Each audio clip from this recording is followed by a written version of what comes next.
Good morning from beautiful Steamboat, Colorado. Up here for the Ultra Tech guys to check out this brand new revolutionary Snow Bright technology.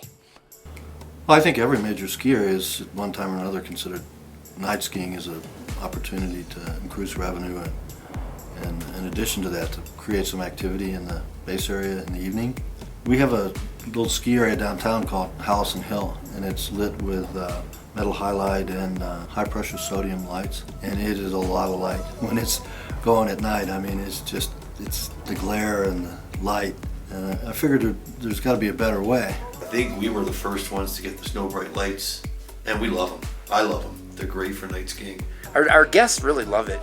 You know, they get here, they fly in, it's late in the day, they can ski for 3 or 4 hours and get psyched for the next day. The skiing under the lights, sometimes you can see the surface even better. I mean, the opportunity for us to train night up there, that venue is amazing with the lights. It's a magical place. And a lot of people were talking about LEDs. I know that some of our competing resorts use LED lighting to light for night activities and that sort of thing. And that's, again, the light spectrum just not being as efficient. It takes a lot of light to get the job done. And even though they're energy efficient, they don't light the snow anywhere nearly as well as these lights do. Problem with LED is that it acts like a spotlight and it bounces off the snow. Whereas induction Snow Bright travels through the snow. It's a huge difference. You have hot spots, dark spots, hot spots. With induction, it's consistent throughout. The light literally refracts through the snow crystals and comes back up out of there. So you're not only lighting from above, you're essentially lighting from below as well. You'll notice that the reflector in our lights is not your typical silver or mirror type of reflector. This nanotechnology is unique, and they're able to diffuse the light to create a lighting field as opposed to a focused beam of light. And that's what allows us to comply with dark sky rules and regulations, because our light hits the snow and goes through the snow. The product is designed and manufactured in the United States, so it's all USA made for the nanoparticle reflector. You can see all the incandescent lighting in town is kind of an orange tint, but then when you see where the trails are lit, it's like daylight. And that really illustrates that different light spectrum that we're talking about. LED runs cool. Ice and snow build up. Somebody has to remove that from time to time. These maybe get a little bit warm to the touch, but not hot. And they get warm enough to melt the snow off the fixtures. And that's about it. Well, LEDs, you know, is essentially a high-speed strobe light.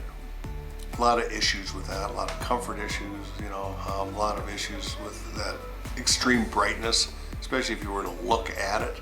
And they weren't designed to illuminate snow.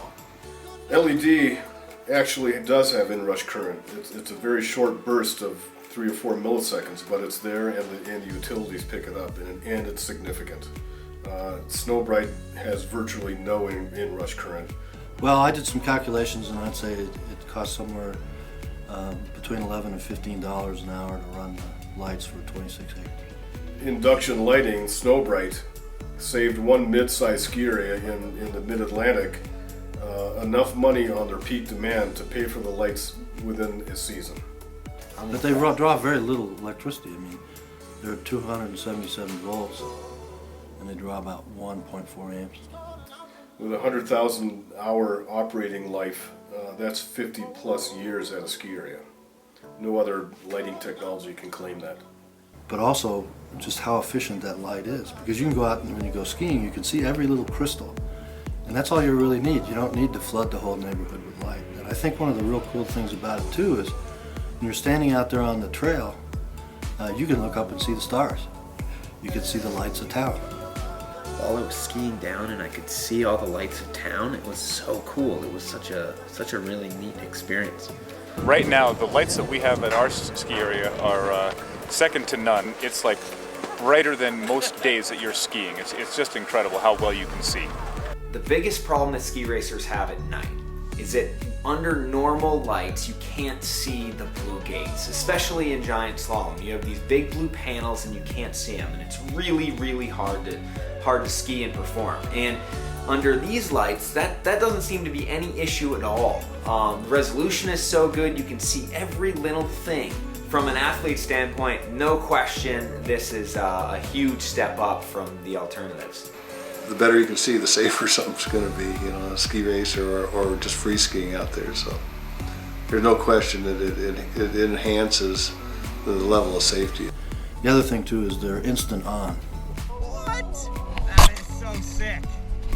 Some of you may remember the Super Bowl when the lights went out, just had a flicker. Took 45 minutes to get the lights to come back on. That's typical of those other technologies. These, you just turn them on and they're there. Again, I keep falling back to this. It's because they're designed to light snow is the reason that they work. Yeah. You know, and they work superior to others. This was the first big installation. I think we took a little bit of risk, but we're certainly happy that we did. But boy, we couldn't be happier with what we ended up with.